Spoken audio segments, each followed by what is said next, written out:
Bonjour tout le monde, je suis dans le bois et je vais à la poste poster un colis. Voilà, c'est pas le Père Noël, mais c'est plus ou moins le Père Noël. Voilà quoi. Alors, en fait, cette vidéo, je voulais parler un peu de l'alcoolémie, de la dépendance de l'alcool, comment ça vient. Je me rappelle, moi, que j'étais avec mon ex-femme. Non, j'étais avec ma femme. Non, j'étais plus avec ma femme. C'est là que ça commence à déclencher beaucoup de choses. Voilà quoi. Tu te dis comme ça, tu commences à, tu dis, en fait, ta douleur, ton désespoir, en fait, tu mets là-dedans, en fait, l'alcool te sert de pansement. Voilà, l'alcool te sert de pansement. Mais le pansement, malheureusement, à un moment donné, il ne tient plus, comme l'alcool. Après, quand tu as bu, t'es bien, tu as mis le pansement, tu te dis, ouais, c'est bon, franchement, elle va revenir, machin, ouais, puis je n'ai rien à foutre, elle me mérite pas, parce que t'es plein. Voilà, tu te sens costaud, quelque part. Et du coup, le pansement, il tient. Et après, quand tu es dessoulé, tu te dis, merde, ah oui, j'en suis pareil quand même. Mais là, par contre, il n'y a plus de pansement. Parce que le pansement, il n'a pas tenu. Voilà, et du coup, tu es tout dans ta douleur, tu te dis, oh putain, fais chier. Et tu remets ça, en fait. Tu remets ça, tu repicoles. Tu repicoles, mais là, plus, parce que j'ai picolé encore plus que ça. Moi, je partais une bouteille de. Je buvais une bouteille de blanc. Ouais, en une demi-heure. En une demi-heure, j'étais torché, mais putain, j'hallucinais tout le bordel. Et je me sentais bien. Grâce à ça, je me sentais bien. Et j'étais pas, je savais même pas que j'étais alcoolique. C'est qu'à un moment donné, j'étais avec mon beau-frère, on était en voiture, et puis je tremblais comme ça. J'étais comme ça, je tremblais, je dis putain, je fais merde, qu'est-ce qui se passe? Et puis à mon beau-frère, il me dit, tu sais quoi, je crois que t'es alcoolique. Mais je dis, non, mollo, je bois un verre de verre comme ça, je dis, non, je suis pas alcoolique. Et puis on a été dans un magasin, j'étais en train d'acheter une bouteille de blanc, on l'a bu à deux. Et puis après, j'ai regardé ma main, elle ne tremblait plus. Je dis putain, non. Ah, il m'a dit, eh ouais, mec, eh ouais, t'es alcoolique. Je me suis dit, oh putain, et ça, c'est un engrenage. En fait, ce qui se passe dans ce putain d'engrenage de merde, c'est que tu crois en fait avoir la solution en picolant, parce que t'as le cerveau qui est infinqué. T'es euphorique, moi je m'en fous, je sais que j'étais un peu méchant quand je buvais. Et ouais, j'étais méchant. Honnêtement, quand je buvais, j'étais méchant. Et puis, du coup, tu crois que c'est un refuge. Tu te dis, t'es bien, ah oh, putain, oui, t'as bu ta bouteille de blanc, t'es bien, quoi.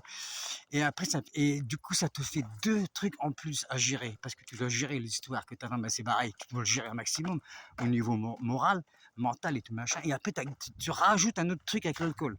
Ce qui n'arrange rien du tout, c'est que tu as deux problèmes maintenant, tu as deux problèmes à résoudre. La séparation et l'alcool.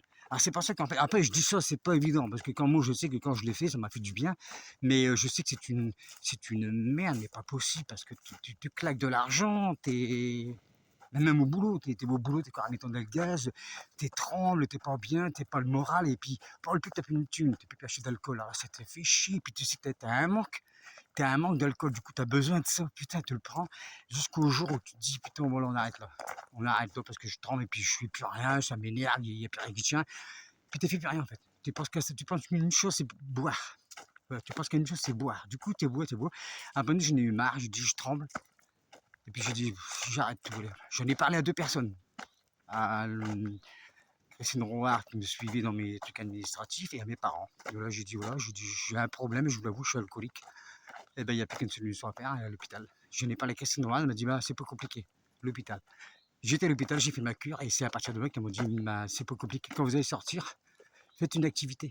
Moi, je fais du théâtre. Et c'est ça qui m'a sauvé en fait, le théâtre et puis le bouddhisme. Voilà, parce que dans le théâtre, il y a ma prof qui pratique le bouddhisme, de Nichiren Dazonin. Elle me l'a proposé, j'ai dit oui, pourquoi pas, j'ai essayé. Ça m'a plu, je continue tout le temps, je fais plus de réunions, mais par contre, je pratique pour moi-même. Voilà, je reprends la base de Namyo, je reprends la base de Namyo Renge-kyo, mais à la base de Nichiren Dazonin. Tout ça pour vous dire que, je pars pas là-dessus, tout ça pour vous dire que on croit, l'alcool, on croit que c'est une façon d'oublier, d'effacer, mais non, au contraire, ça amplifie les choses. Alors, ce qu'il faut s'occuper d'autre chose. Il faut faire des activités, mais qui tu penses plus à ça. Voilà, je voulais faire cette aparté de là parce que c'est très important pour les gens qui me connaissent et qui disent puis que moi je fais beaucoup de con, je fais beaucoup de vidéos, mais après derrière il y a un passé quoi. Voilà, c'est pour ça que je fais le con, que je fais des vidéos, quand je faisais du théâtre, on me disait, on me mettait en éloge. Et ça fait du bien d'avoir de la reconnaissance envers les gens parce que tout le monde a besoin de reconnaissance. Tout le monde. Et moi, j'en ai eu besoin et ça m'a fait du bien. Et c'est pour ça que je voulais parler de ça parce que pour moi, ça m'a fait du bien. Alors, merci à tous. Et j'oublie de remercier beaucoup de personnes parce qu'il y a beaucoup de personnes qui m'ont aidé, quoi.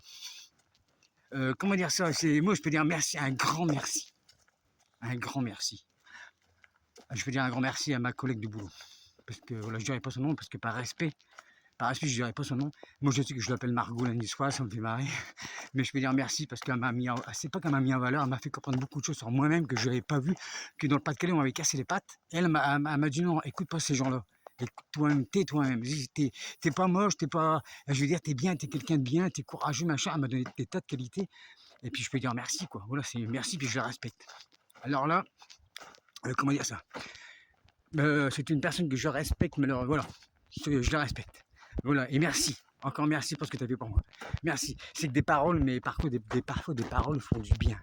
Voilà. Allez, bon, j'arrête là, puis c'est fin bien. Merci. En tout cas, je suis content parce que j'ai pu faire la vidéo depuis temps que je voulais le faire. Et puis quand je serai vraiment heureux, que je serai vraiment bien dans ma peau, que je serai heureux, je referai une vidéo. Et là, je vous dirai si je suis heureux ou pas heureux.